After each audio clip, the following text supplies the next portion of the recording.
नमस्कार, आप सभी का स्वागत है संकल्प क्लासेस के डिजिटल प्लेटफॉर्म में। हम सामान्य विज्ञान में जो रसायन विज्ञान अपने चल रहा था, शुरुआत में रसायन विज्ञान किया था, इसमें जो टॉपिक चल रहा था वो टॉपिक था परमाणु व अणु। इसमें हमने दो टॉपिक क्लियर कर लिए हैं। पहला क्लियर कर लिया है परमाणु की संरचना। पहला क्लियर कर लिया है कि परमाणु की संरचना कैसी होती है, अर्थात परमाणु है वो गोलाकार होता है, उसका सेंट्रल भाग परमाणु कैसा होता है तो गोलाकार होता है, इसका सेंट्रल भाग है वो कठोर और ठोस होता है और इसे हम क्या कहते हैं नाभिक। नाभिक में कितने आदमी रहते हैं? दो आदमी रहते हैं, एक तो रहता है नाड़ाराम और दूसरा कौन सा रहता है पूर्णमाराम। एक इनका और भाई है जिसका नाम है ईसराराम, जो इसके बाहर क्या कर रहा है चक्कर लगाता रहता है। ईसराराम है जो कि नाभिक के चारों ओर क्या करता रहता है चक्कर लगाता रहता है। हमने इनके कुछ द्रव्यमान भी लिखा था कि इलेक्ट्रॉन का द्रव्यमान, प्रोटॉन का द्रव्यमान और न्यूट्रॉन का द्रव्यमान कुछ ऐसा होता है। सबसे पहले हमने प्रोटॉन का द्रव्यमान लिखा था। तो प्रोटॉन का द्रव्यमान होता है 1.6 × 10⁻27 किलोग्राम और न्यूट्रॉन का द्रव्यमान भी इसके बराबर होता है 1.6 × 10⁻27 किलोग्राम। और इलेक्ट्रॉन का द्रव्यमान है वो बहुत ही कम होता है और वो कितना होता है तो होता है 9.1 × 10⁻31 किलोग्राम। अब ये किलोग्राम में दिया हुआ है। कुछ एग्जाम ऐसे थे उनमें ये किलोग्राम की बजाय ग्राम में लिखा होता। अगर इसको ग्राम में लिखना है तो ग्राम में कितना हो जाएगा तो प्रोटॉन का द्रव्यमान ग्राम में हो जाएगा 1.6 × 10⁻24 ग्राम। ग्राम में ये इतना हो जाएगा। या फिर न्यूट्रॉन का द्रव्यमान अगर ग्राम में लिखना है तो वो ग्राम में कितना हो जाएगा तो न्यूट्रॉन का द्रव्यमान हो जाएगा 1.6 × 10⁻24 ग्राम। और उसी तरह इलेक्ट्रॉन का ग्राम में द्रव्यमान कितना हो जाएगा 9.1 × 10⁻28 ग्राम। तो कभी कभार आपको ग्राम में भी पूछा जाता है तो वो ग्राम में कुछ इस तरह हो जाएगा। अब ये परमाणु की संरचना के बारे में बात की थी। दूसरा जो टॉपिक हमने किया था वो था समस्थानिक और समभारिक। समस्थानिक और समभारिक। अब तीसरा टॉपिक है वो है अपना परमाणु के मॉडल। परमाणु के मॉडल का मतलब है कि सबसे पहले भाई हमने यहां तो पढ़ लिया कि परमाणु कैसा होता है कि गोलाकार होता है, सेंट्रल भाग ठोस और कठोर होता है और इसे नाभिक कहते हैं। नाभिक में ये पाया जाता है, नाभिक के चारों ओर ये चक्कर लगाता है। ये तो हमें पहले ही पढ़ लिया, लेकिन शुरुआत में ये पता थोड़ी था। शुरुआत में जब स्टार्टिंग में डाल्टन ने 1803 में परमाणु के बारे में बताया, परमाणु की खोज की, तब डाल्टन को ये पता नहीं था कि परमाणु के अंदर ये होते हैं। तो इसीलिए उन्होंने क्या किया, उन्होंने सिर्फ एक थ्योरी दे दी कि परमाणु ऐसा होता है। फिर परमाणु के अंदर जो भी अंदर के तत्व है, जो अंदर के परमाणुविक कण है, अपरमाणुविक कण कहा जाता है, उनके बारे में बाद में अलग अलग साइंटिस्टों ने खोजबीन की, अलग अलग वैज्ञानिकों ने अपने मॉडल दिए और उन मॉडल के आधार पर परमाणु की संरचना है वो बताई है। तो इसी वीडियो में हम परमाणु के मॉडल के बारे में बात करेंगे।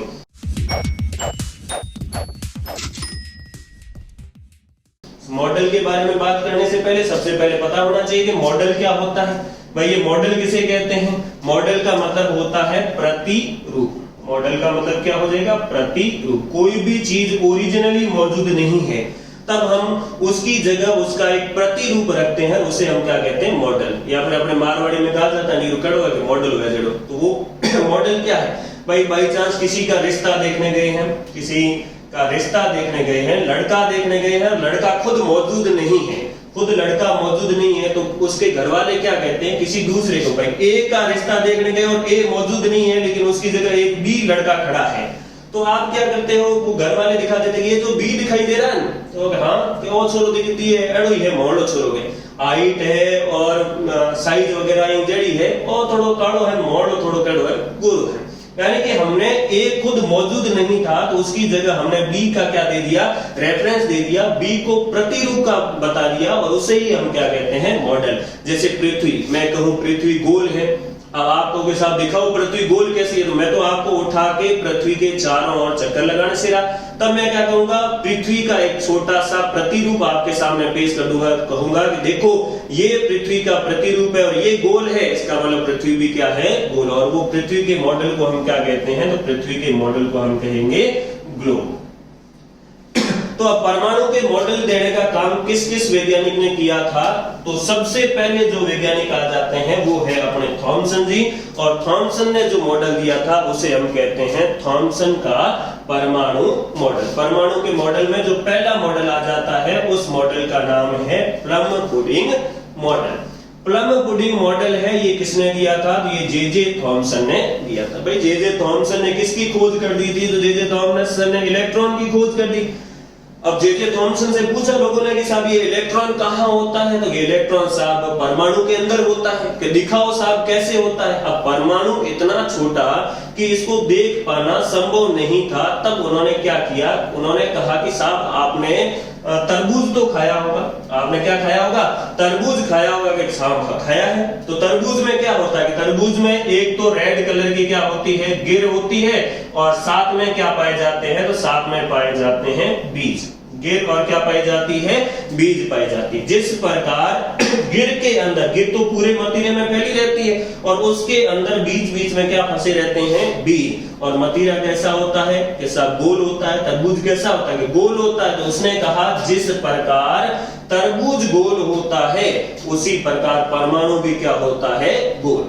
और जिस प्रकार तरबूज में जो रेड कलर का गिर पाई जाती है उसी प्रकार परमाणु के अंदर क्या पाए जाते हैं, प्रोटॉन पाए जाते हैं। हालांकि उस समय उसका नाम प्रोटॉन नहीं था, इसे हम धनावेशी भाग कहते थे। जब ये मॉडल दिया गया था थॉमसन के द्वारा, तब थॉमसन ने इसको धनावेशी भाग कहा था, क्योंकि उस समय प्रोटॉन नाम दिया हुआ नहीं था। प्रोटॉन नाम है वो किसने दिया था, रदरफोर्ड ने। प्रोटॉन की खोज किसने की, तो वो की है साहब गोल्डस्टीन ने, और प्रोटॉन नाम किसने दिया है, तो वो दिया है रदरफोर्ड। फिर उसने कहा कि जब जैसे गिर के बीच बीच में बीज पाए जाते हैं उसी प्रकार परमाणु के अंदर क्या पाए जाते हैं, इलेक्ट्रॉन पाए जाते हैं। और जितने धनावेशी भाग होते हैं उतने के उतने इलेक्ट्रॉन होते हैं, दोनों बराबर होते हैं। इलेक्ट्रॉन कैसा होता है, तो इलेक्ट्रॉन होता है कैसा, ऋणावेशी, और प्रोटॉन कैसा होता है, तो प्रोटॉन धनावेशी होता है। जितने ऋणावेशी होते हैं उतने धनावेशी होते हैं, इसलिए ये परमाणु है वो उदासीन होता है। ये मॉडल किसका था, तो ये मॉडल जे थॉमसन का था। इसे प्लम पुडिंग मॉडल भी कहा जाता है। प्लम पुडिंग मॉडल इसलिए कहा जाता है क्योंकि थॉमसन ने परमाणु की तुलना किससे की थी, प्लम पुडिंग से की थी। इसमें याद रखने लायक बात कौन सी है, तो पहली है कि यह परमाणु का कौन सा मॉडल था, प्रथम मॉडल था। और थॉमसन ने 1898 में परमाणु की तुलना किससे की, प्लम पुडिंग की एक केक है उससे, या फिर किससे की थी, तरबूज से की थी। तो ये पहला हो गया मॉडल, प्लम पुडिंग मॉडल। दूसरा जो मॉडल आ जाता है वो है रदरफोर्ड का मॉडल। भाई जैसे ही थॉमसन जी ने अपना मॉडल दिया तो लोग हैं वो वाहवाही करने लगे कि वाह भाई वाह, थॉमसन जी क्या बताया आपने, तो ये तो मजा ही आ गया।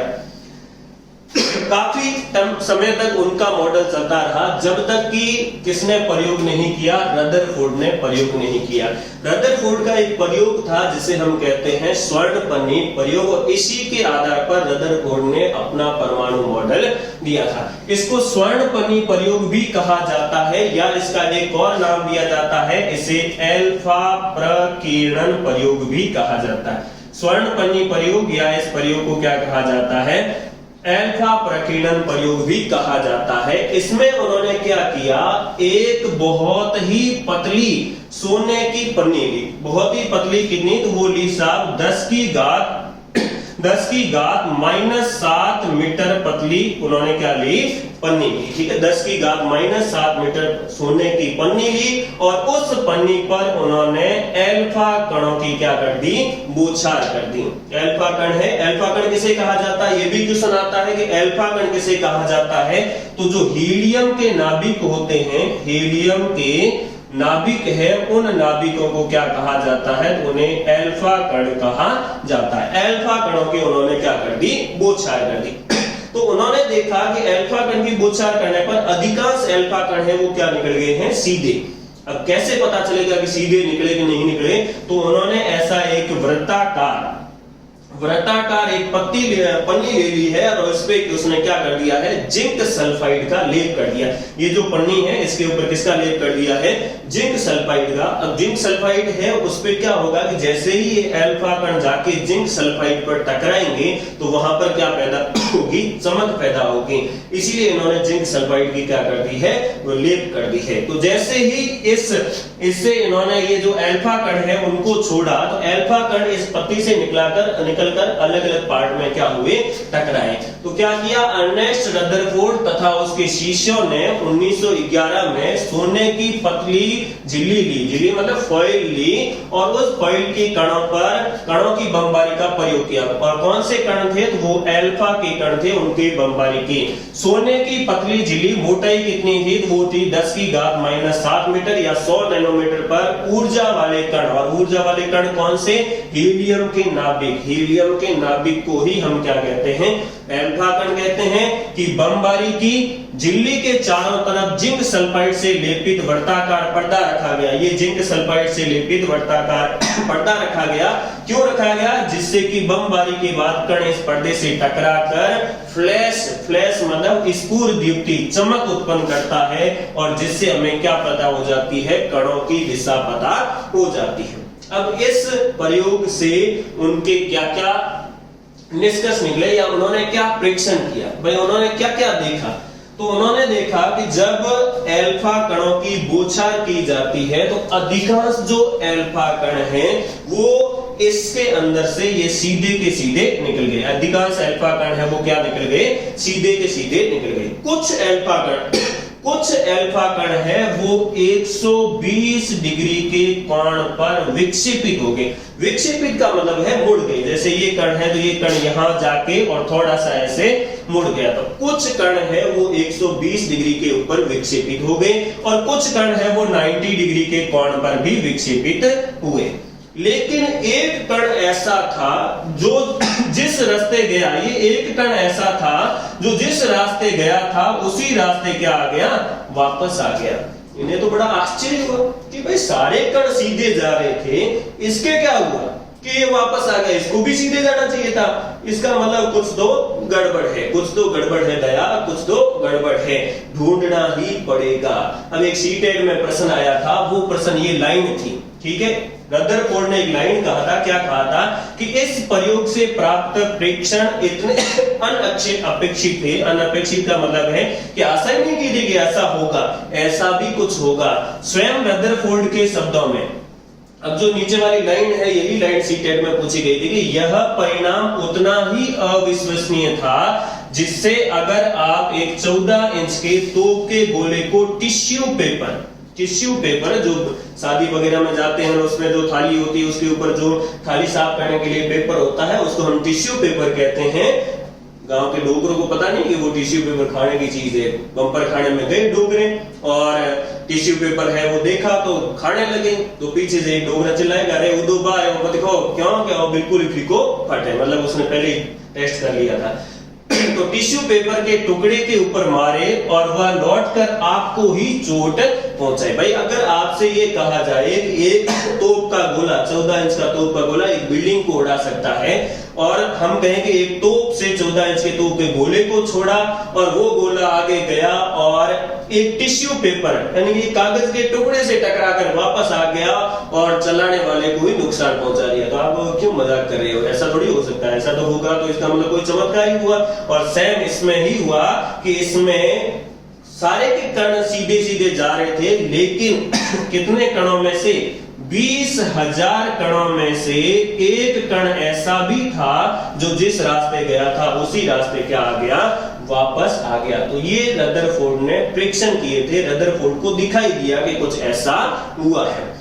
अब जब ये दिखाई दिया तब उन्होंने कुछ निष्कर्ष भी निकाले और निष्कर्ष क्या थे, तो पहला निष्कर्ष उन्होंने निकाला कि परमाणु का जो अधिकांश भाग परमाणु का अधिकांश भाग कैसा होता है, खोखला और आवेशहीन होता है, इसलिए अधिकांश कण क्या निकल जाते हैं, सीधे ही निकल जाते हैं। पहला उन्होंने ये निष्कर्ष निकाला। दूसरा, कुछ कण विक्षेपित हो जाते हैं, कुछ कण है वो 90 डिग्री या फिर 120 डिग्री के कोण पर विक्षेपित हो जाते हैं, इसीलिए निश्चय है कि उन पर प्रबल प्रतिकर्षण बल लगा होता है। इसका मतलब है कि उनके ऊपर कोई बल लगा था जिसके कारण ही वो विक्षेपित हुए हैं। अतः समस्त धनावेश परमाणु के अंदर एक जगह पर केंद्रित होना चाहिए, यानी कि जितना भी धनावेश भाग होगा वो परमाणु के एक सेंटर पार्ट में क्या होगा, केंद्रित होगा। फिर है कि परमाणु में धनावेश का आयतन उसके कुल आयतन की तुलना में बहुत ही कम होता है, यानी कि जो परमाणु है अगर वो परमाणु इतने आयतन में है तो इसका मतलब इसके धनावेश भाग का आयतन बहुत ही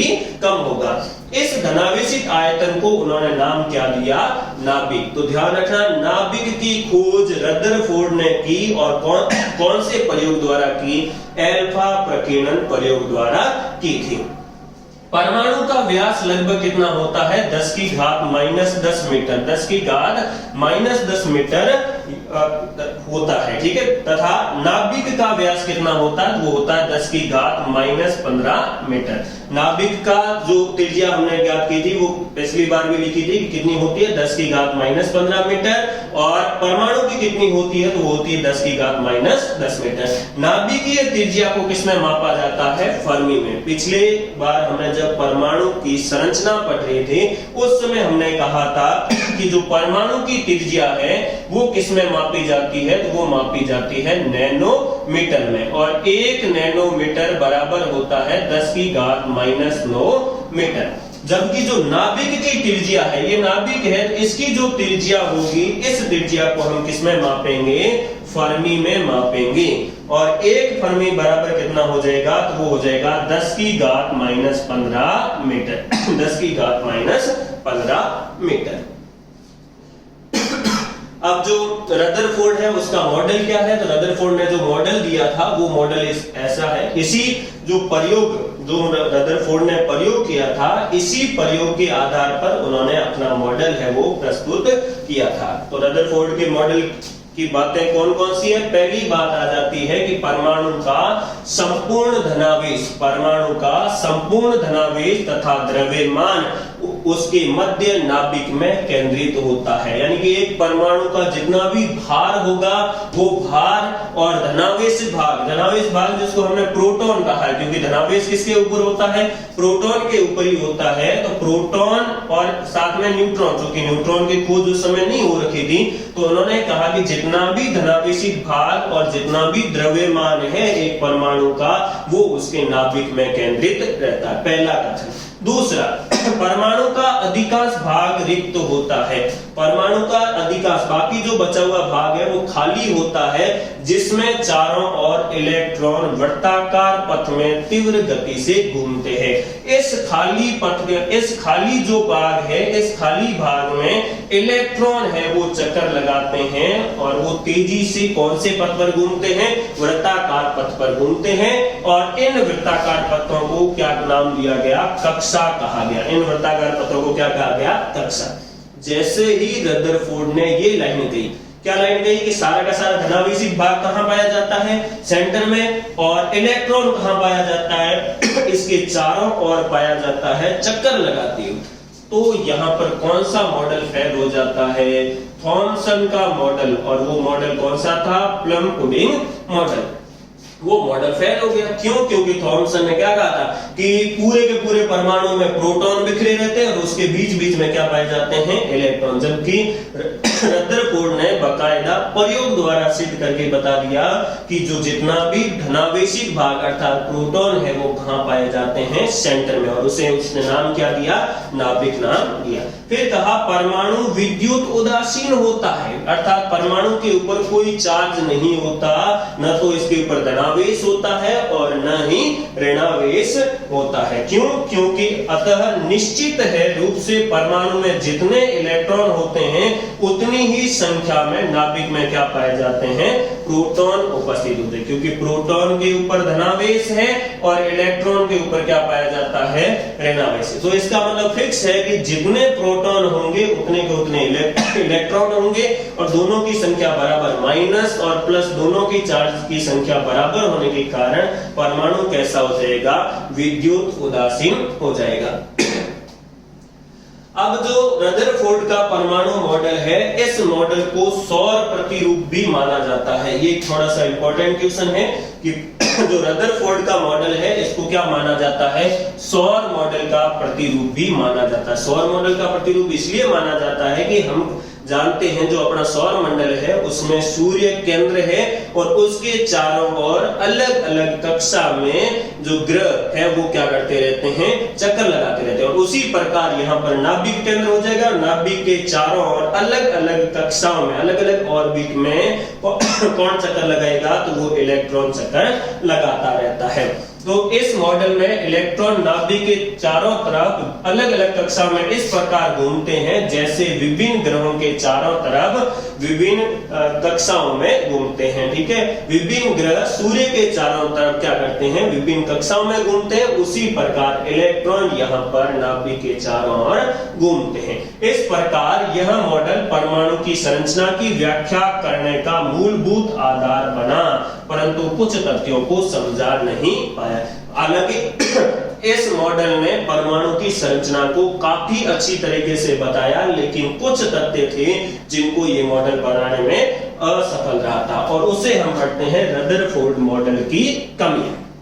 और पहली कमी क्या है कि यह मॉडल परमाणु की इलेक्ट्रॉन संरचना अर्थात नाभिक के चारों ओर इलेक्ट्रॉन किस प्रकार विद्यमान है तथा उनकी ऊर्जा क्या है इसके बारे में कुछ भी वर्णन नहीं करता। भाई इसने ये तो कह दिया कि नाभिक है, इस नाभिक के चारों ओर इलेक्ट्रॉन चक्कर लगाते हैं, लेकिन ये इलेक्ट्रॉन है वो किस प्रकार व्यवस्थित रहते हैं कि पता नहीं, मुझे तो पता नहीं। और इन इलेक्ट्रॉन की ऊर्जा क्या, भाई ईसरा राम है वो घर के चारों ओर दौड़ रहा है, तो दौड़ने के लिए ताकत तो चाहिए, खाना तो चाहिए, ऊर्जा चाहिए, और वो ऊर्जा कितनी है, तो रदरफोर्ड ने कहा साहब मुझे पता नहीं है।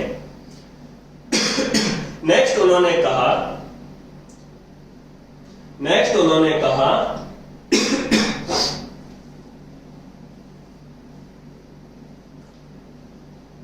कि जो इलेक्ट्रॉन है वो नाभिक के चारों ओर चक्कर लगा रहा है, तो चक्कर लगाते हुए उसकी ऊर्जा में क्या होनी चाहिए, हानि होनी चाहिए। भाई ये ईसरा राम है, ये ईसरा राम पहले यहां पर दौड़ रहा था, इस रास्ते दौड़ रहा था।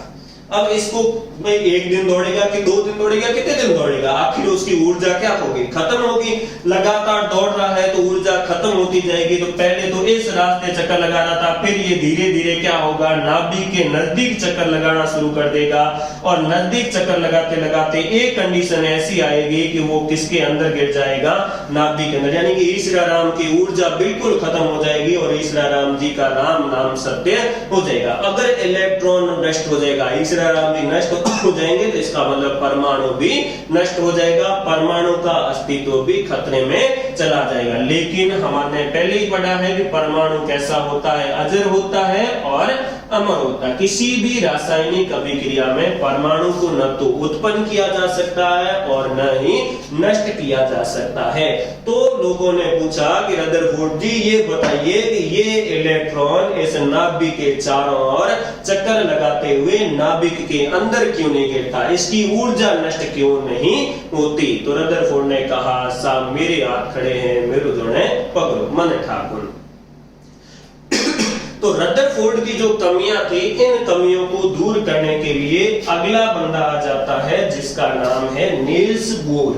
और नील्स बोर ने एक मॉडल दिया था जिसे हम हाइड्रोजन मॉडल के नाम से जानते हैं। हाइड्रोजन मॉडल इसलिए कहते हैं क्योंकि इन्होंने किसके ऊपर एक्सपेरिमेंट किया था, हाइड्रोजन के ऊपर, इसलिए इसको हाइड्रोजन मॉडल भी कहा जाता है। तो जो नील्स बोर थे, नील्स बोर ने यह मॉडल 1913 ईस्वी में प्रस्तुत किया था। अगर आपको सन याद रहते तो ठीक है, नहीं याद रहते कोई टेंशन नहीं लेने की बात नहीं, क्योंकि ज्यादातर साइंस में सन नहीं पूछे जाते हैं। तो यह मॉडल 1913 ईस्वी में नील्स बोर ने दिया था, लेकिन किस पे आधार पे दिया था, तो ये ध्यान रखना, मैक्स प्लांक के क्वांटम सिद्धांत का उपयोग करते हुए दिया था। ये इंपॉर्टेंट बनता है कि नील्स बोर ने अपना हाइड्रोजन मॉडल कौन से सिद्धांत का प्रयोग करते हुए दिया, तो मैक्स प्लांक के क्वांटम सिद्धांत का प्रयोग करते हुए दिया। अब बोर ने क्या कहा, तो बोर ने जो रदरफोर्ड ने जो बातें कही थी उन्हीं बातों का समर्थन किया। रदरफोर्ड ने कहा परमाणु गोलाकार होता है,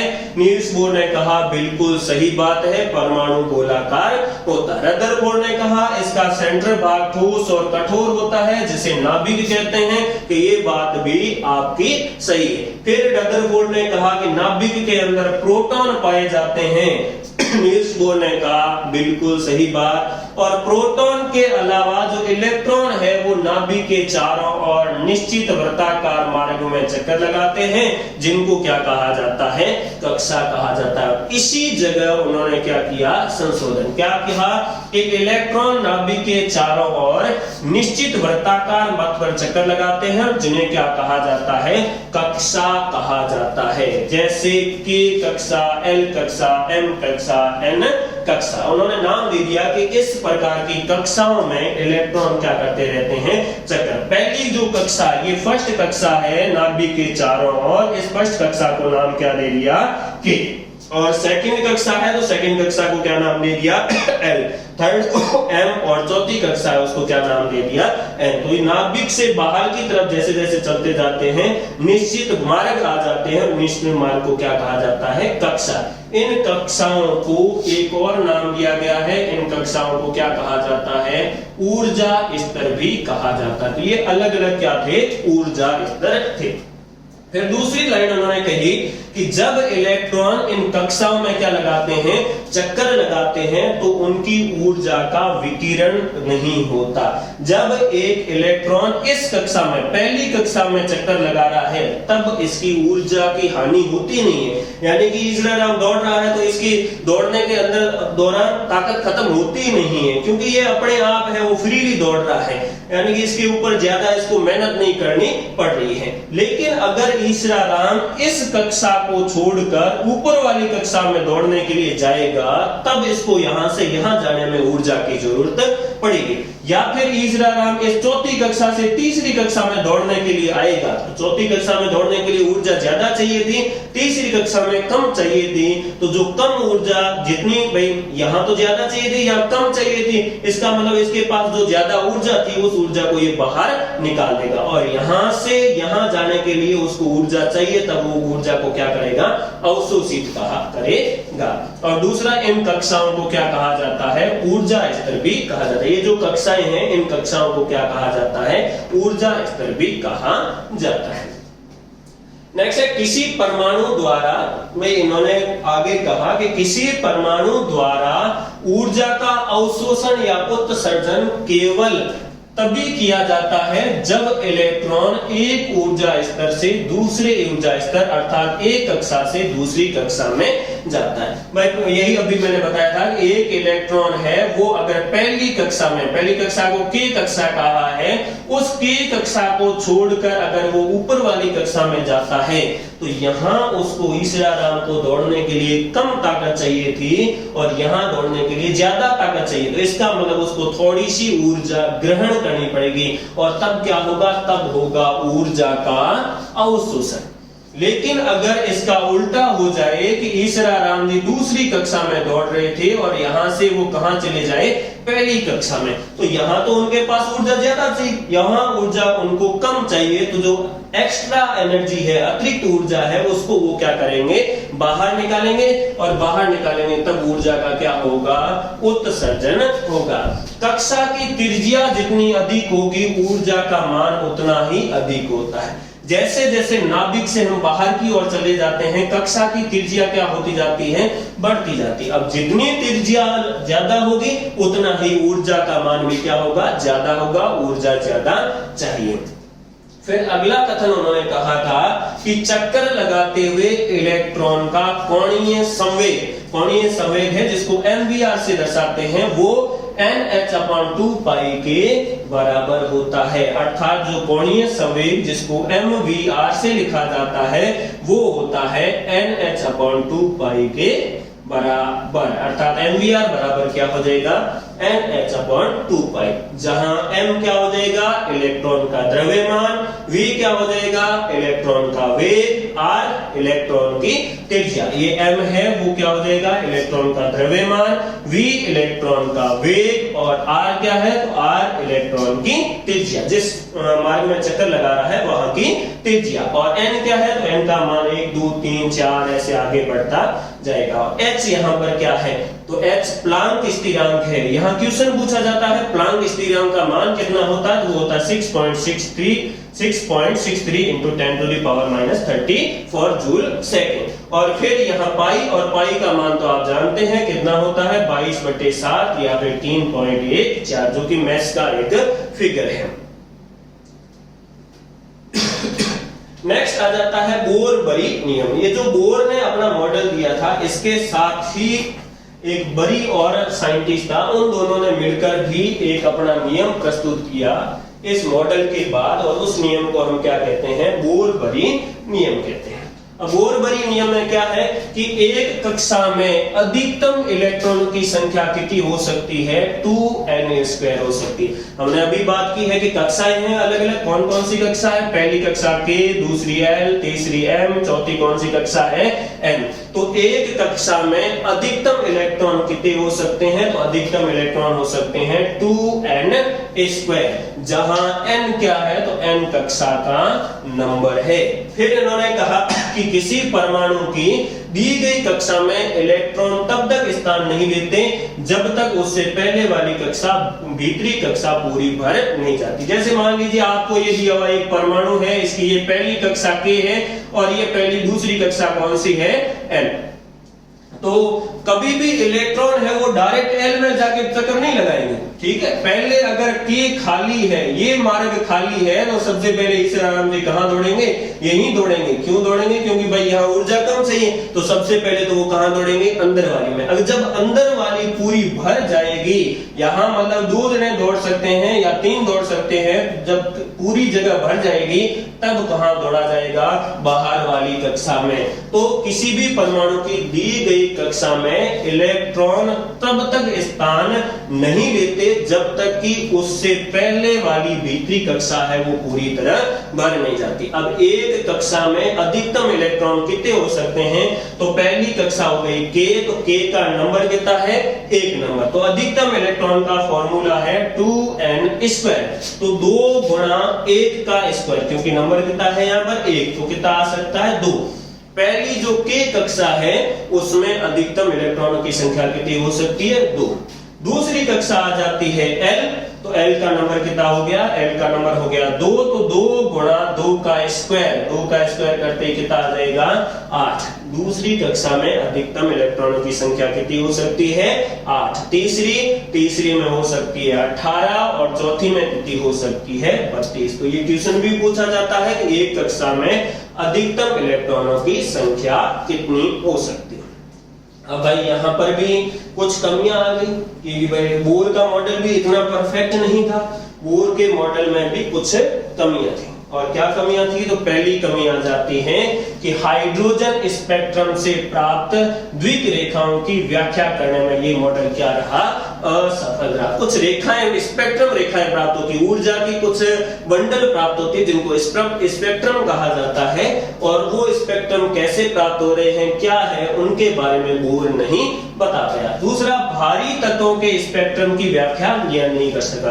अब इन्होंने लकीली, इनकी किस्मत बढ़िया थी कि इन्होंने मॉडल प्रयोग किसके ऊपर किया, हाइड्रोजन के ऊपर। हाइड्रोजन के अलावा जब भारी कण यानी कि हाइड्रोजन के अलावा दूसरे जो तत्व है उनके ऊपर ये प्रयोग करते हैं तो ये इतना सफल नहीं होता। और फिर चुंबकीय क्षेत्र में चुंबकीय क्षेत्र में जिसको जीमान प्रभाव तथा विद्युत क्षेत्र में जिसको स्टाक प्रभाव कहा जाता है, स्पेक्ट्री रेखाओं के विपाटन को ये समझ नहीं सका। जो स्पेक्ट्रम प्राप्त होता है, जो ऊर्जा के बंडल प्राप्त होते हैं, उन बंडलों को जब चुंबकीय क्षेत्र में रखा जाता है, ये बंडल है, ये बंडल है ऊर्जा का, और इसको जब चुंबकीय क्षेत्र में रखा गया तो ये बंडल है वो ऐसे टूट गया, यानी कि इसका क्या हो गया, विपाटन। और इस प्रभाव को क्या कहा गया, तो जीमान प्रभाव कहा गया। और इसी ऊर्जा के बंडल जिसको स्पेक्ट्रम कहा गया, इसको विद्युत क्षेत्र में रखा गया, तब भी इसका क्या हो गया, विपाटन हो गया, जिसको क्या कहा गया, स्टॉर्क प्रभाव कहा गया। इन दोनों प्रभावों को ये समझा नहीं पाया। और फिर है कि यह परमाणु के रासायनिक आबंध द्वारा अणु बनने की क्षमता की व्याख्या नहीं कर पाया। ये बोर के मॉडल की कमियां थी। ये आपके हो गए परमाणु मॉडल। इससे आगे हम अगली क्लास में कंटिन्यू करेंगे।